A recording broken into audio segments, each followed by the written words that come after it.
Michel Foucault is the philosopher who taught us to question how knowledge itself can be a form of power.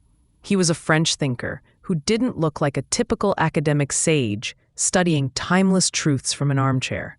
Instead, he prowled through archives of asylums, prisons, and clinics to uncover how modern society quietly defines what is normal and what is deviant.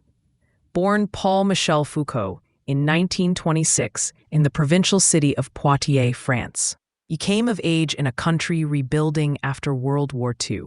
He studied philosophy and psychology in the elite halls of Paris, just as existentialist ideas and structuralist theories were buzzing. But Foucault would soon strike off on his own path.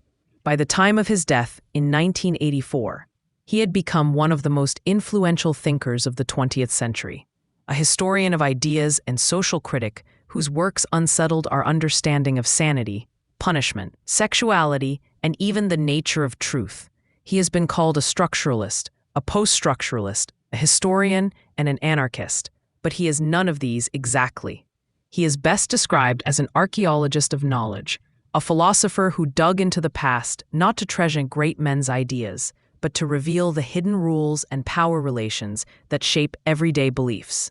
Foucault's legacy is a penetrating lens focused on the institutions and norms most people take for granted, showing us that power can hide in plain sight, woven into the fabric of what we consider common sense. Foucault's life story provides important context for his philosophy. He was born into a comfortable upper-middle-class family. His father was a successful surgeon, and it was expected that Michel would follow in his footsteps. Instead, young Foucault developed a fascination with history and philosophy, coupled with a rebellious intellect. In the late 1940s, he attended the École Normale Supérieure in Paris, a venerable institution that produced many French intellectuals. There, he studied under thinkers like the philosopher Jean Hippolyte and the Marxist professor Louis Althusser, who exposed him to Hegelian and Marxist ideas. France at that time was intellectually vibrant. Jean-Paul Sartre dominated with existentialism, emphasizing individual freedom and humanism, while a new wave of thinkers, the structuralists, looked at deep systems that structure thought and society. Foucault absorbed all this, but never comfortably fit in any camp. Briefly, he flirted with communism under Althusser's influence, joining the French Communist Party for a short period. However, he became disillusioned with dogmatic politics and soon distanced himself, later remarking that experience made him sick of politics for a time. This background is important. Foucault's later work can be seen as both influenced by Marxist critiques of society and reacting against Marxism's more rigid or economic explanations. He was carving out a new approach to understanding society's power dynamics, one less tied to class struggle and more attuned to knowledge, language, and institutions. After his studies, Foucault's early career took him outside France.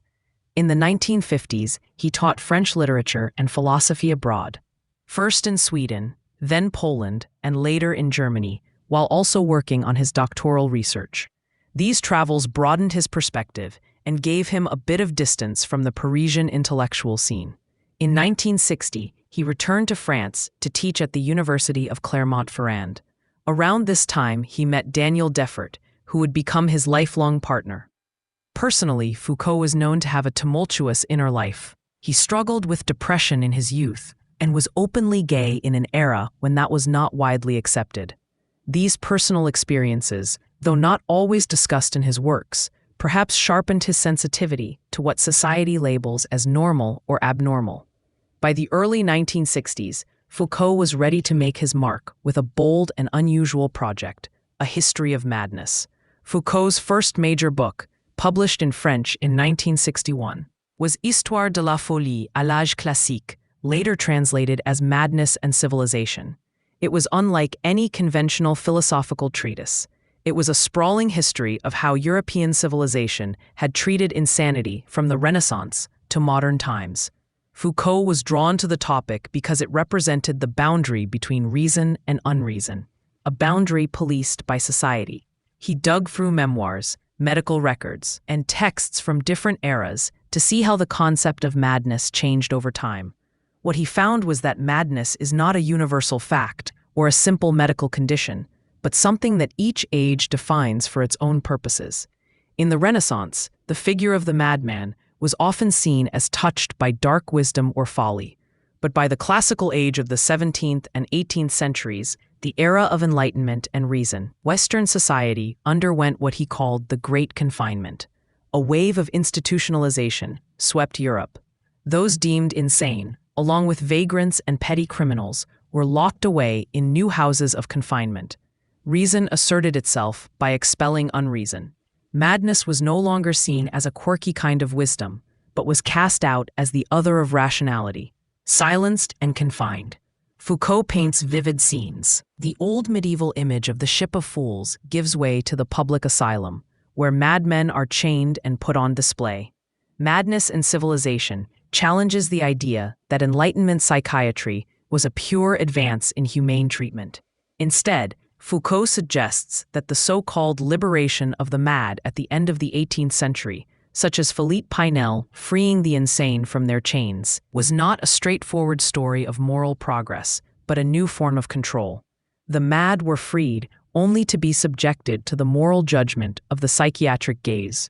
Madness was no longer treated with brute force alone, but by doctors who aimed to cure and normalize the insane, bringing them into line with social reason.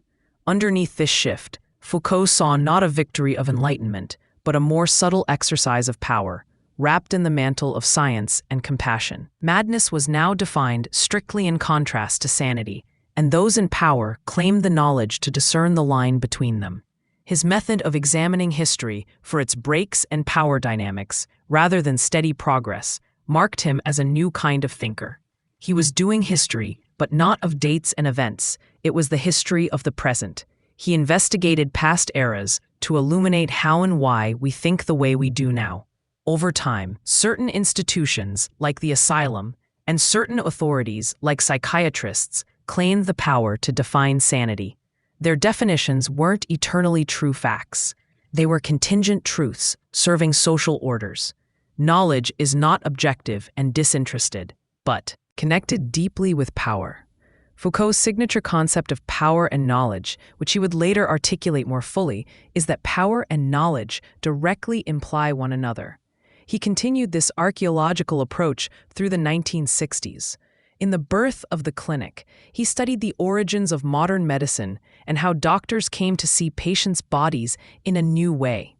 In The Order of Things, he explored how the human sciences organized knowledge over different epochs and famously predicted that man might be erased like a face drawn in sand at the edge of the sea. In 1969, he published The Archaeology of Knowledge, where he spelled out his concept of discourse. For him, a discourse is a system of statements that defines what can be meaningfully said and thought. Discourses have rules that determine what counts as true or false, sane or insane, normal or abnormal. He described the underlying configuration of knowledge in a given time as an episteme. These were like paradigms that govern thought. Knowledge, in this view, is produced by disciplines, language, and institutions, not simply discovered. Beneath what people thought was just truth lay layers of historical rules and exclusions. As France changed in the late 1960s, so did Foucault. The student uprisings of 1968 and the charged political atmosphere influenced his direction. In 1970, he was appointed to the Collège de France as professor of the history of systems of thought, giving him freedom to lecture broadly. Around this time, his work took what he called a genealogical turn, inspired by Nietzsche. While his earlier archaeology focused on discourse, his later genealogy centered on power. One of the first fruits of this was Discipline and Punish, The Birth of the Prison, published in 1975. He traced the history of punishment in the West, from the public torture of bodies to the modern prison. The book famously opens with the gruesome execution of a regicide in 1757, then jumps to the dry schedule of a 19th century prison. The contrast shows a shift not just in method, but in how power operates. The old sovereign power displayed its might by brutal punishment. The new disciplinary power shapes behavior through surveillance and routine. The panopticon, Jeremy Bentham's circular prison design with an unseen guard in a central tower, became Foucault's metaphor for modern society. People internalize the gaze of authority and police themselves. Power becomes efficient when people discipline themselves voluntarily.